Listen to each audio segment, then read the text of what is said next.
রাজিকুজ্জামান রতন, জামায়াতে ইসলামীর নেতৃত্বাধীন ৮ দলীয় জোট এখন আসলে ১০ দলীয় জোট হলো, এনসিপি আর এলডিপি যুক্ত হয়েছে আজকে।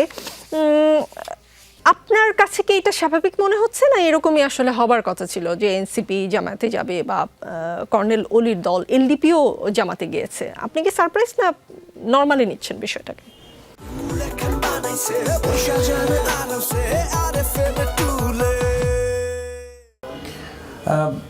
নির্বাচনকে কেন্দ্র করে নানা ধরনের যে জোট প্র্যাকটিস আমাদের এখানে হয়, এটা তারই একটা নতুন সংস্করণ আমরা দেখলাম। আমরা দেখি যে জোট করার ক্ষেত্রে কখনো ক্ষোভ কাজ করে, কখনো লোভ কাজ করে।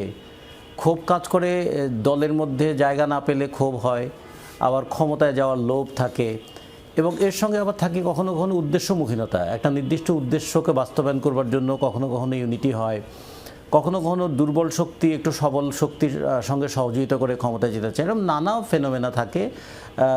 তবে পারপাসটা একটাই থাকে, সেটা হলো যে জোট করে নির্বাচনে তার শক্তিটাকে একটু বাড়িয়ে তোলা। এখন এই শক্তিটা জনগণের পক্ষে থাকবে নাকি, আমরা অনেক সময় এমপি যেটা বলি, মেম্বার অফ পার্লামেন্ট, সেটাকে অনেক সময় এমপিকে ম্যাজিক্যাল পাওয়ারও বলি। কারণ এমপি হওয়ার পরে এমন কিছু পাওয়ার তাদের হাতে আসে লাইক ম্যাজিক।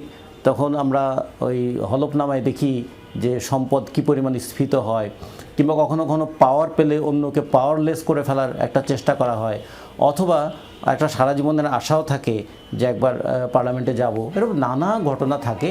তবে আমরা যেটা মনে করি যে রাজনীতিতে অন্তত একটা রাজনীতি থাকা উচিত, যে রাষ্ট্র পরিচালনার নীতিটা কি হবে। হ্যাঁ, মানুষের জীবন তো পরিবর্তনের মধ্যেই আছে, সমাজটা পরিবর্তনের মধ্যেই আছে, মানুষের চিন্তাও পরিবর্তনের মধ্যে থাকে।